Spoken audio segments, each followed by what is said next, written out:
tous, c'est un plaisir de vous retrouver pour ce voyage au cœur de l'information sur L2A TV. Dans les titres, les feux tricolores des grands axes de la ville de Parakou censés réguler la circulation ne fonctionnent malheureusement pas et ce depuis plusieurs semaines. Notre rédaction est allée faire le constat. Importante ressource naturelle, la forêt a un rôle capital dans la chaîne de l'écosystème. La forêt de Parakou représente un patrimoine vers lequel les regards doivent être tournés. Quelle est son importance pour la cité des Koborous? Réponse dans quelques instants. Dans cette édition, nous ferons également le tour de l'actualité internationale. Bonsoir. La forêt de Parakou est une réserve naturelle avec un écosystème aussi riche que varié. Autorités municipales et hiérarchie forestière luttent pour la préservation de ce périmètre irremplaçable dans son rôle de dépolluant et oxygénateur. Plus de détails sur l'impact de cette ressource verte dans cet élément.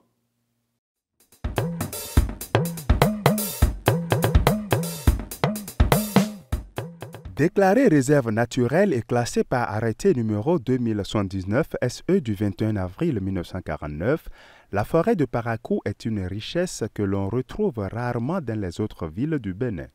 Pendant que la pollution atmosphérique et le réchauffement climatique créent des maladies et des bouleversements divers, ce poumon vert est l'un des moyens les plus efficaces pour assurer l'oxygénation de la ville. C'est une richesse pour la ville de Parakou. Parce que d'abord, lorsque vous regardez un peu aujourd'hui, vous n'allez pas voir dans d'autres villes une forêt comme ça. Peut-être à Porto-Novo, il en existe encore. Donc, il faut comprendre que pour la ville, c'est un poumon. C'est un poumon que représente le périmètre de reboisement de Parakou pour la ville de Parakou et pour les habitants de Parakou. C'est une richesse que normalement tout le monde doit aider à protéger et à valoriser parce que ça a beaucoup de valeur. Ça a beaucoup de valeur lorsque vous vous promenez même et vous rentrez dans le périmètre de reboisement, vous avez envie de découvrir beaucoup de choses. Et effectivement, il y a beaucoup de choses dans ce périmètre de reboisement de Parakou. Du Ceiba pentendra appelé capoquier au Kaya appelé Caicedra en passant par l'Isoberlinia doca ou encore les lianes, 70 espèces végétales sont dénombrées au sein de la forêt de Parakou et plusieurs espèces animales y vivent également. Au-delà de son rôle épurateur, il est aussi un lieu d'attraction. La forêt est un dépolluant pour Parakou. Donc les usines qui sont autour de Parakou, tout ce que les mécaniciens éjectent dans la nature, mais c'est la forêt qui absorbe tout pour pouvoir les transformer en oxygène pour la population. Donc ça joue un rôle formidable. Les gens viennent pour aller découvrir. On parle de crocodiles dans les documents qu'on sort. Les écoliers viennent ici, ils vont regarder crocodiles, ils vont regarder les patas, les singes qui sont à l'intérieur de la forêt. Vous voyez un peu les chauves-souris. Il y a des périodicités actuellement, elles sont en train de revenir. Elles vont envahir toute la forêt, tout le périmètre de reboisement. Et pendant la grande saison des pluies, elles retournent encore ailleurs avant de revenir. Cet espace est aussi un périmètre de reboisement dans lequel des arbres sont plantés chaque année pour assurer la pérennité des espèces végétales qui s'y trouvent, mais aussi pour sauvegarder la superficie actuelle de la forêt. La forêt de Parakou est naturelle, mais disons que chaque année, nous y apportons des essences de plantation de main d'homme pour rendre ça encore beaucoup plus dense. Nous demandons aux maires un peu plus d'attention à ce que nous faisons au niveau de cette forêt-là. Mais on a commencé déjà à faire beaucoup de réunions avec eux. De 429 hectares en 1949, la forêt de Parakou ne fait plus que 195 hectares. Le poumon vert de Parakou est menacé par des comportements humains déplorables. Aux côtés des services des eaux, forêts et chasses, la contribution des populations riveraines et l'intervention plus accrue de la mairie permettront de protéger la forêt et la mettre en valeur. C'est une situation inquiétante qui mérite une attention particulière. Plusieurs semaines déjà que les feux tricolores installés dans la ville de Parakou ne fonctionnent pas à divers endroits avec un impact sur la circulation, augmentant ainsi le risque des accidents. Nakim Nouati nous en parle.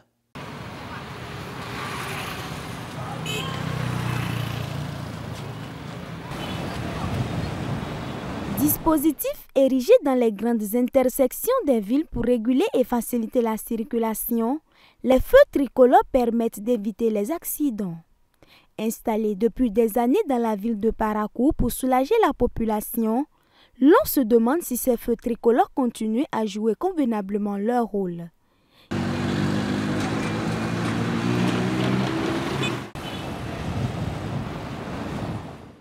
Ici, chacun passe comme bon lui semble.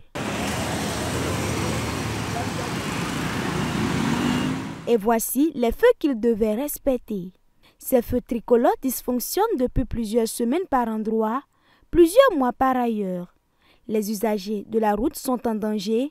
La réaction des autorités se fait attendre. À côté de ça, l'incivisme des citoyens qui profitent du laxisme constaté pour accomplir leurs ignobles intentions.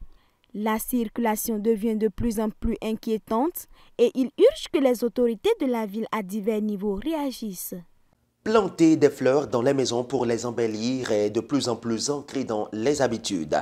Pourtant, les plantes n'ont pas toutes les mêmes impacts sur les habitants d'une maison. Dans l'élément que vous allez suivre, il est question de deux différentes plantes très bénéfiques pour la maison. Il n'est pas rare de voir des fleurs ou des arbres dans des concessions. Ces plantes généralement mises en terre pour leur beauté ou leur ombrage ont bien souvent un impact sur la maison et ses habitants. C'est le cas de la sansevieria chargée de multiples vertus. Nous avons la sansevieria ou sanseviera, la langue de la belle-mère ou la langue de belle-mère. Cette plante, tout le monde doit l'avoir à la maison. Parce qu'aujourd'hui, nous utilisons tous les appareils électroménagers qui dégagent c'est-à-dire les rayons ultraviolets qui ne sont pas bénéfiques pour la santé humaine, qui dégradent notre santé. On se réveille parfois, on sent la fatigue, surtout les journalistes. Vous devez avoir les pots de fleurs de la sansevieria, la langue de la belle-mère, dans votre chambre, au studio, à la régie, à la production, là où vous mettez aussi l'émetteur pour votre santé. Sinon, après, vous commencez pas à avoir les problèmes de nerfs ou bien les problèmes de tension, la mauvaise circulation sanguine. La sansevieria, vous pouvez la mettre sous la véranda, dehors, à l'intérieur, à côté de votre poste téléviseur ou là où vous avez vos appareils électroménagers, n'importe où dans votre chambre. Vous pouvez les mettre. Ça n'a pas forcément besoin des rayons solaires avant de pousser. Ça vous apporte encore de bonheur. Ça permet à la maison d'évoluer. Ça permet aux membres de la maison de ne pas manquer du minimum pour pouvoir régler les petits problèmes de la maison. Le paratonnerre est aussi une plante très importante qui protège la maison contre la foudre. Le paratonnerre, c'est une plante squelette. On appelle ça plante squelette. Ça ne donne pas des feuilles, mais c'est des branches que ça donne.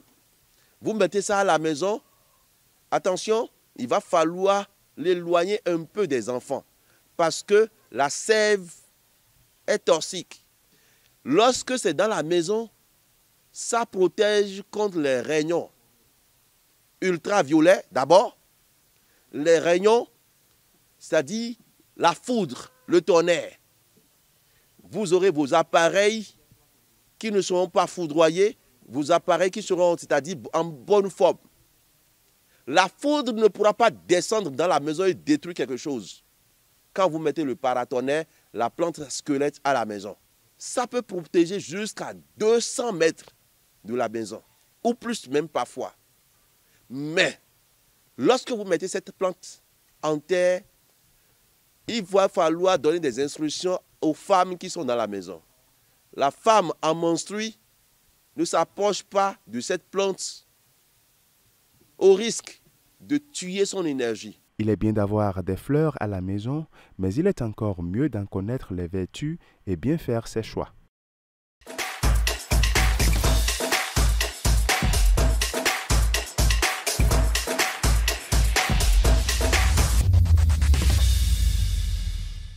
Le point de l'actualité à l'international, c'est à suivre avec Nakim Nouati. Mesdames et messieurs, merci de toujours prendre le rendez-vous. Pour cette semaine, en Guinée-Bissau, des tirs ont été entendus vendredi matin dans un quartier situé dans le sud de la capitale, selon un correspondant de l'AFP. Ceci après que des soldats de la garde nationale de Guinée-Bissau ont libéré dans la nuit de jeudi à vendredi 2 membres du gouvernement qui étaient interrogés par la police avant d'échanger des coups de feu avec les forces spéciales selon des sources militaires et du renseignement. Elles ont également indiqué que les forces spéciales sont intervenues contre la garde nationale après plusieurs tentatives de médiation infructueuses. Autre information, près de 250 migrants irréguliers tchadiens et nigériens renvoyés de la Libye vers leur pays d'origine ce mardi par les autorités libyennes dans le cadre d'une coordination entre les régions rivales libyennes. Lors d'une conférence de presse, le vice-président du Conseil présidentiel libyen a précisé qu'il faut que les pays de départ et de transit coopèrent avec les pays de destination pour faire face au réseau criminel de trafiquants entre la Libye, le Tchad et le Niger. Toujours à l'international, l'Union européenne a annoncé ce mercredi l'annulation de sa mission d'observation des élections prévues en RDC en décembre. Ce mardi déjà, elle alertait sur les difficultés pour ses observateurs de se déployer sur l'ensemble du territoire. Elle évoque des raisons sécuritaires et logistiques, notamment l'absence des équipements de télécommunications nécessaires. Direction l'Éthiopie, où au moins 23 personnes sont décédées du choléra en 2 semaines dans l'est du pays touché par d'importantes inondations. L'ONG Save the Children a déploré ce jeudi la situation et craint que l'épidémie ne devienne incontrôlable dans la région. Terminons par le Nigeria. Le président nigérien Bola Ahmed Tinubu a présenté ce mercredi le premier budget depuis son arrivée au pouvoir. Un budget centré sur la sécurité de la croissance économique dans un contexte de forte inflation. Il a expliqué dans un discours prononcé devant le Parlement à Abuja que le budget proposé vise à atteindre une croissance économique riche en emplois, une stabilité macroéconomique, un meilleur environnement d'investissement, un développement accru du capital humain ainsi qu'une réduction de la pauvreté et un meilleur accès à la sécurité sociale, selon un communiqué de la présidence. C'est tout pour cette édition. Merci de nous avoir suivis. N'oubliez pas que l'information nous permet de mieux comprendre le monde qui nous entoure. Excellent mois de décembre à vous et restez au cœur de l'actualité de développement avec L2A TV.